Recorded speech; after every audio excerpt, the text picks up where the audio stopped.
At Christmas, my father laughed at my gift. My husband silenced him for 3 years. Elisa thought that Christmas in the family would be different after they got married. Instead, her father publicly humiliated the gift she had lovingly given, eliciting cruel laughter from everyone. However, when her husband Marco took a stand in a way that absolutely no one anticipated, it permanently altered the family's dynamic. That which followed was 3 years of silence and a lesson that her family would never forget, a lesson they would always remember. Subscribe to our channel to never miss true stories of revenge, justice, and personal rebirth. My name is Elisa Marchetti. I am 27 years old. And that Christmas evening in 2021 was the last time my father laughed at me in front of everyone. He didn't know it yet, but that moment would mark the beginning of a silence that would last 3 long years. Snow was falling lightly outside the windows of my parents' villa in Toronto. The decorated tree sparkled in the corner of the living room, surrounded by packages wrapped in expensive paper. The delicious smell of homemade panettone combined beautifully with the aroma of fir and spiced wine. Everything seemed perfect, as always. My family had always had this knack making everything look impeccable from the outside, while inside the cracks were as deep as chasms. I had arrived with Marco, my husband of just 6 months.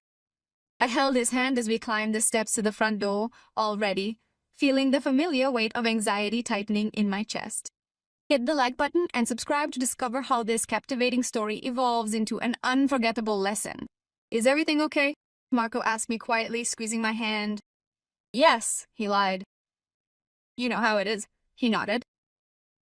Marco met my family a few times before the wedding, just enough to pick up on the dynamics, but not nearly enough to truly comprehend the depth of the wounds that lay beneath the surface. My father, Roberto Marchetti, opened the door with his usual wide, controlled smile. Behind him, my mother Gabriella was nervously adjusting a lock of her hair, already dressed as if she were going to a gala instead of a family dinner. Elisa! Marco! Finally! Dad exclaimed, hugging me briefly. The hug was cold, mechanical, the same as always. My sister Beatrice was already sitting on the couch with her husband David, a successful lawyer who worked in the family law firm. Beatrice looked at me with that subtle smile of hers, the one that said here she was, the black sheep. She had always been the favorite. Having graduated with a law degree, she was happily married to the perfect man, and their 2 perfect children were now playing at her feet with expensive toys.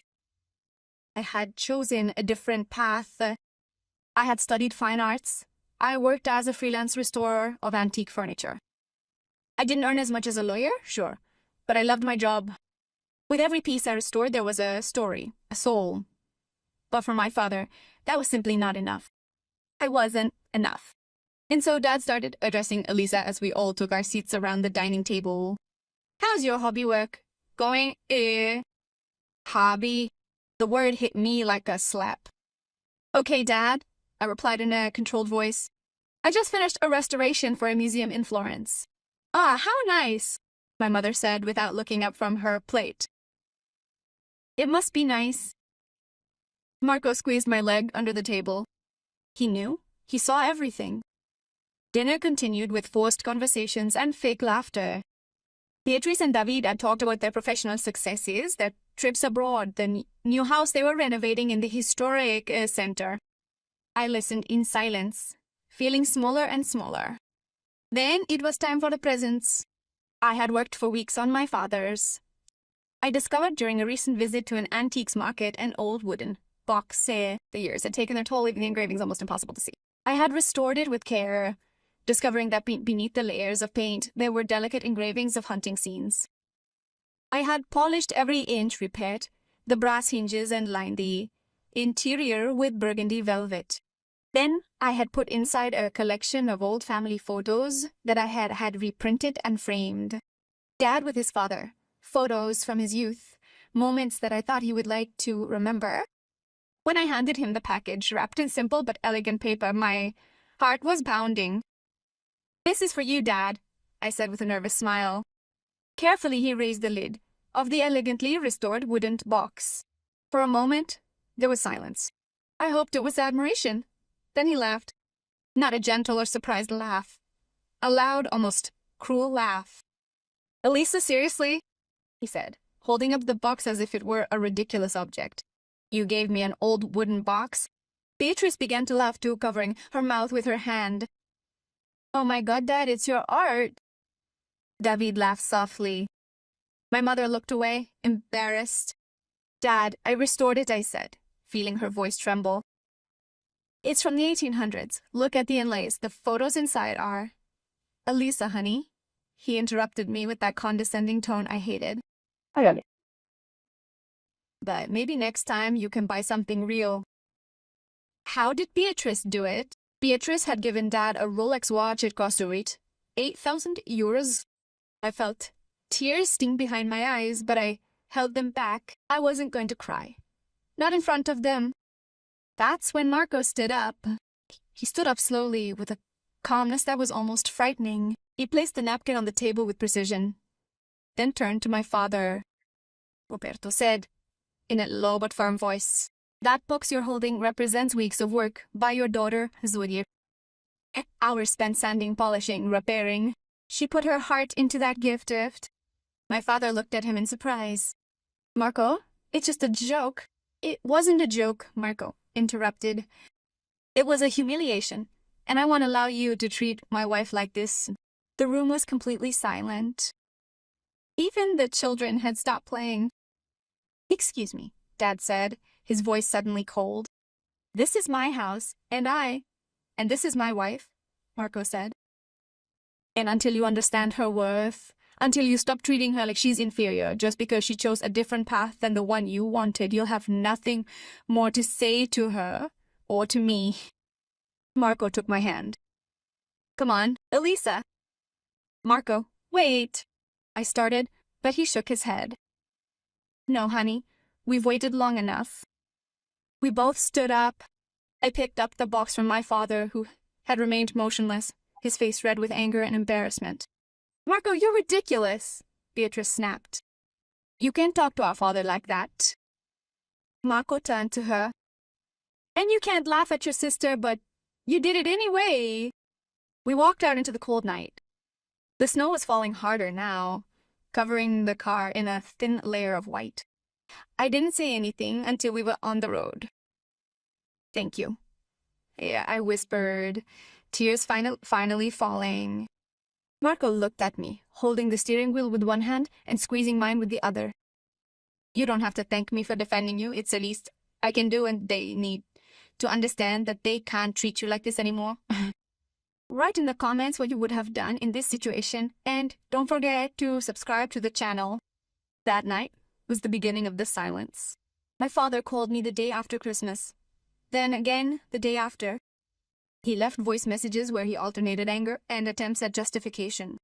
Elisa, you can't let your husband talk to me like that. It was just a joke. Do you know how I am? Are you exaggerating? I didn't answer. Marco had explicitly asked me. If there's time, he told me one evening while we were on the couch in our small apartment, everything will go back to the way it was, Anne. You have to make him understand that this is not acceptable. But he's my father, I said weakly. And you're his daughter. This should mean respect, not humiliation. The weeks turned into months. My mother would send me messages every now and then, short, vague. Your father is proud. You know how he is. When will you come home?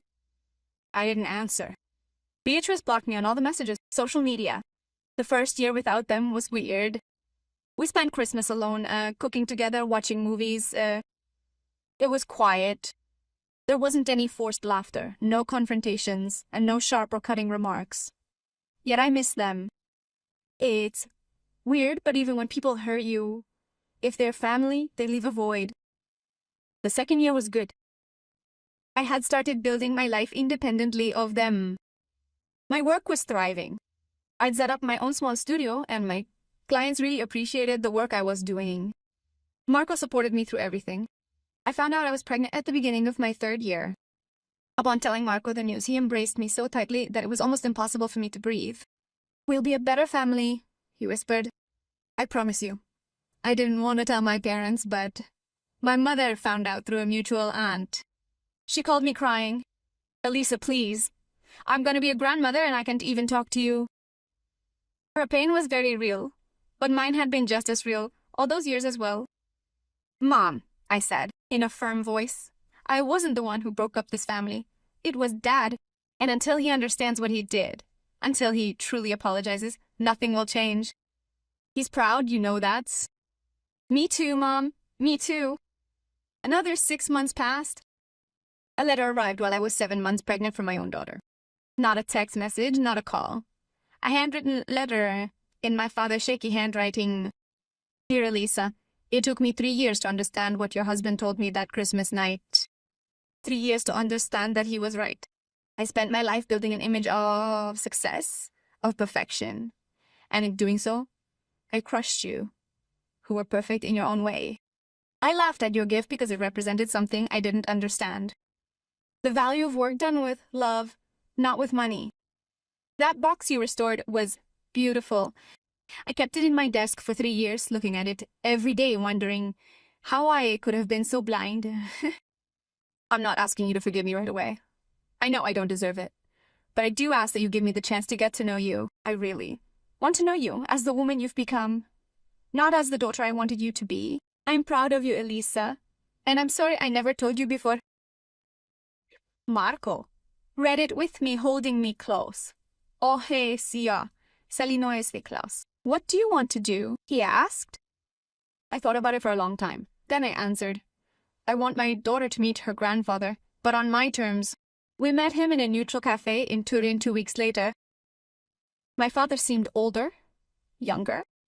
When he saw me, with my obvious belly, his eyes filled with tears. Elisa said, in a broken voice, Dad, I replied, and we sat and talked for an hour. He didn't justify himself. He didn't minimize. He apologized. Really? Your husband was right. Isk treated you like you were inferior. And instead you are the strongest daughter I have, and that's a tiarav. Marco sat next to me, silent, alert. At one point, Dad turned to him. Thank you, he said simply, for giving her the strength to walk away and for giving me time to understand. Marco nodded. It was necessary. We didn't immediately become a family again. It was a slow process. Occasional dinners, short phone calls. Dad learned to ask questions about my work, real questions, not sarcastic comments. He came to my studio and stood silently looking at the pieces I was restoring. It's incredible, he said at the end. How do you bring things back to life? When our daughter Emma was born, my father was in the waiting room. When he held her in his arms for the first time, he whispered, I will be a better grandfather than I was a father, he whispered. And Beatrice was. It took her longer. It was another 2 years before she called me. Her voice was different, less confident. Elisa, I'm sorry about everything. She too had learned. She too had changed. Today, 5 years after that Christmas night, my family is different, not perfect, but real. Dad comes to my studio every week and helps me with the heavier work.